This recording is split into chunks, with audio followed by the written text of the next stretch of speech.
In focus.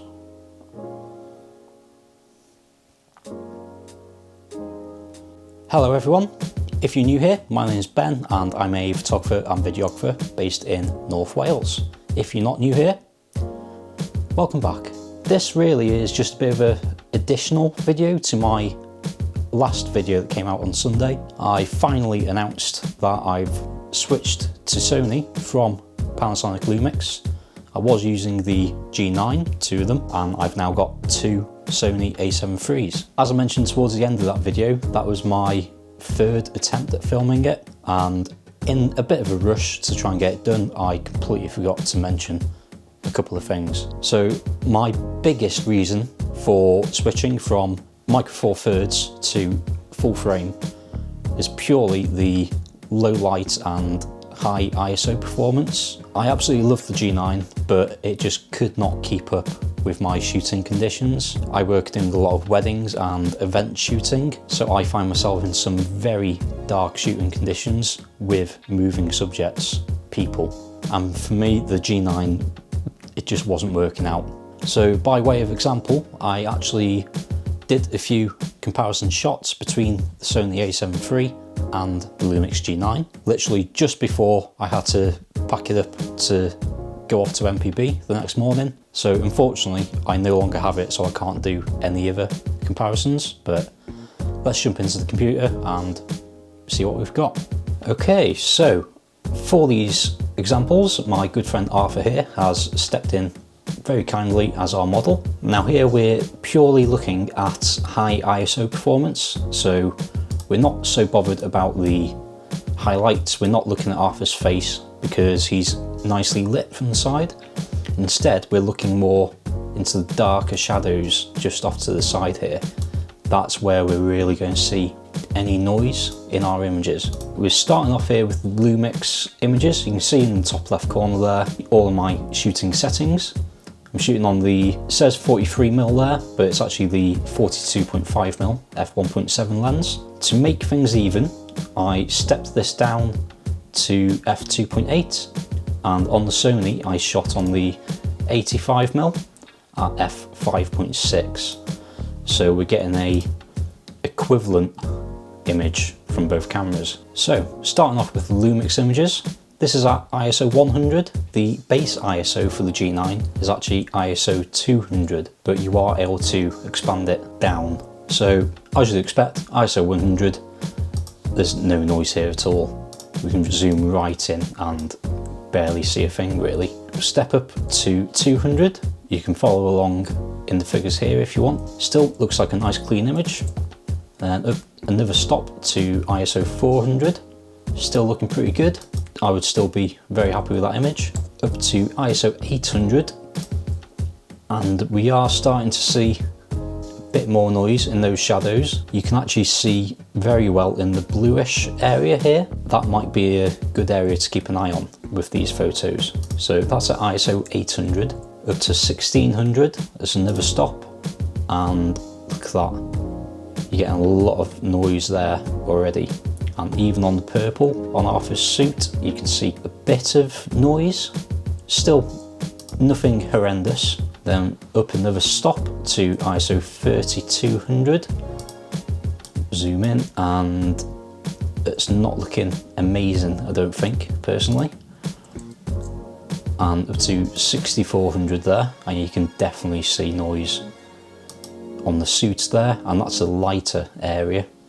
In the shadows, that's very noisy. So when I was out shooting at weddings and events and stuff, I would usually try and limit myself to ISO 3200, because at that point you can still correct it.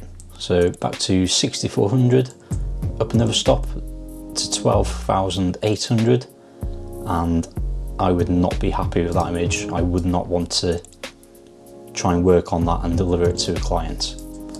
And then when we max it out 25,600, I think you'll all agree that's pretty horrendous, really. So let's have a quick look at the difference between 100, lovely and clean, and then 25,600. And again with the 3200 compared to 100, switching straight between them, you can see a clear difference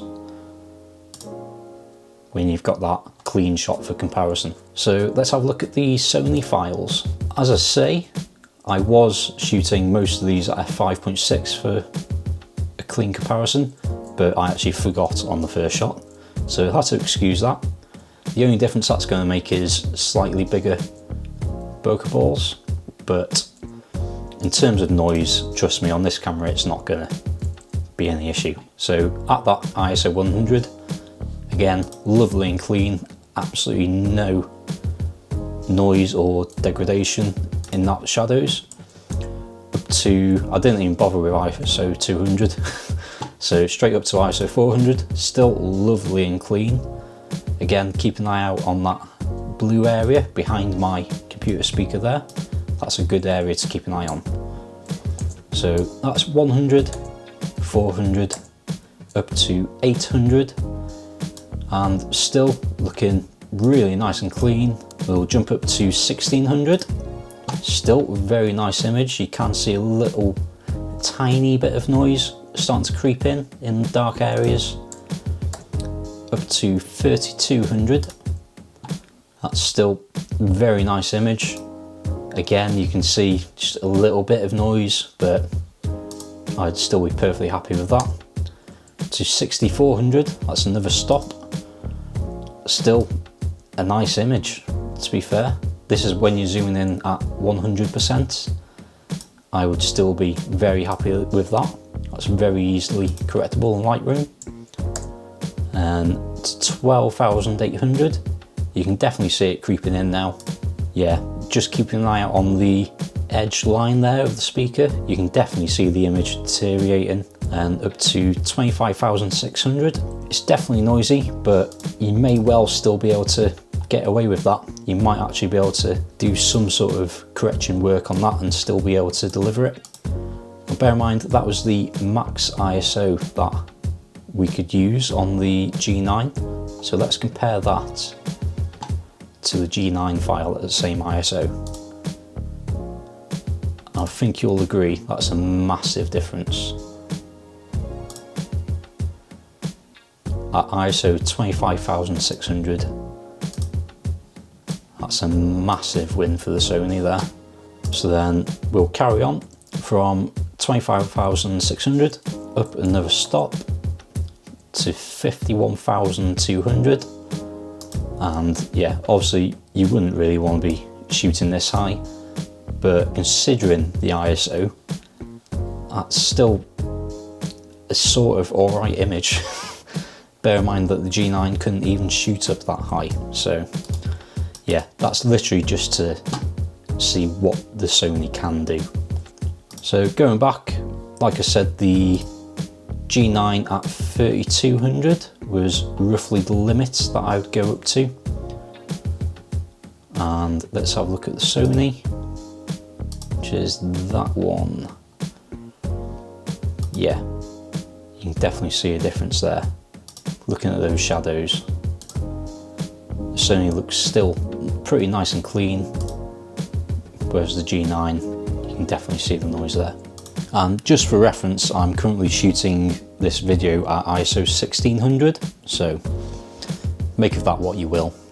To address another question that I've had a couple of times in the comments from that last video, why Sony particularly?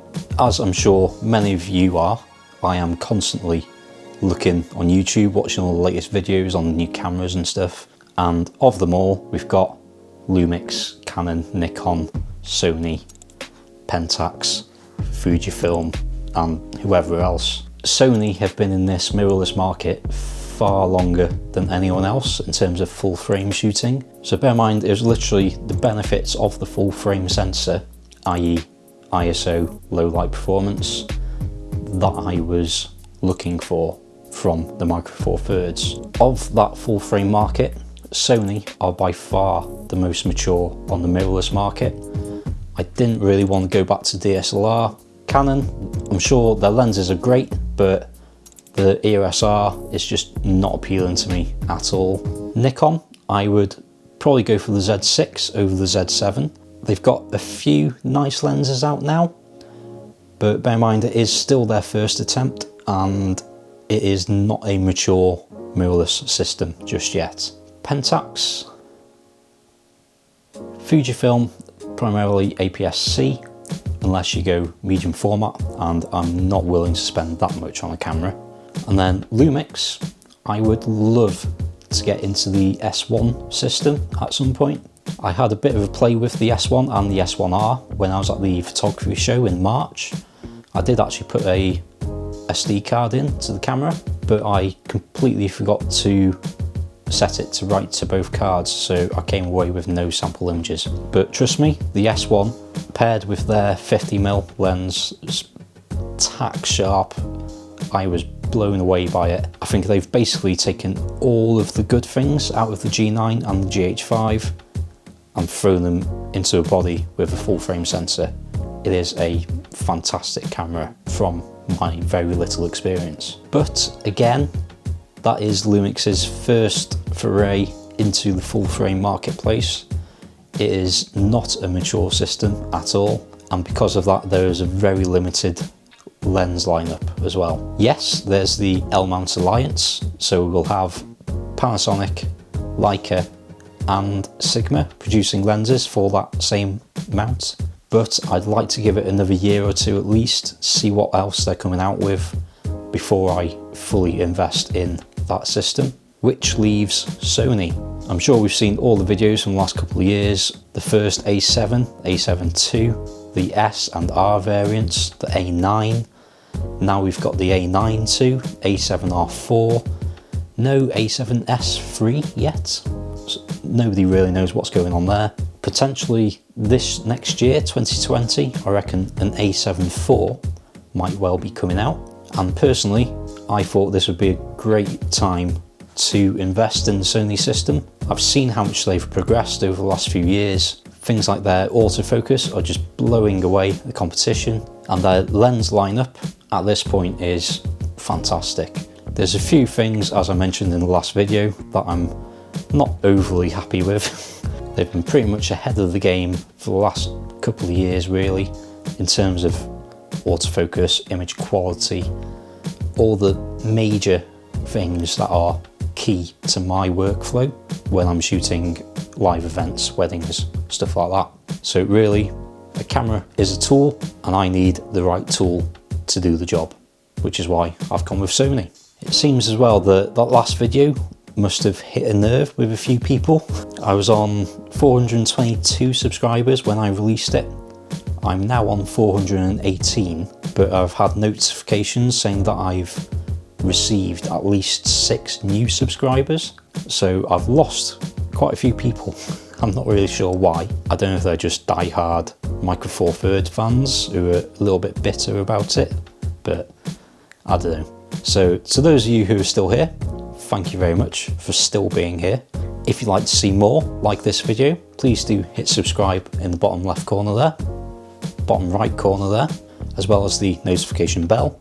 I've got Amazon affiliate links down in the bottom now, so if you're interested in any of the Sony or Lumix products that I've mentioned, then feel free to click any of the links down below and I might well get a few pennies worth of commission. I've also got my PayPal link down below, so if you fancy getting me a coffee to smash these videos out quicker, it's very much appreciated. It all goes to helping this channel. So I'll leave it there, just a quick one. Again, thank you very much for watching and hope to see you in the next one.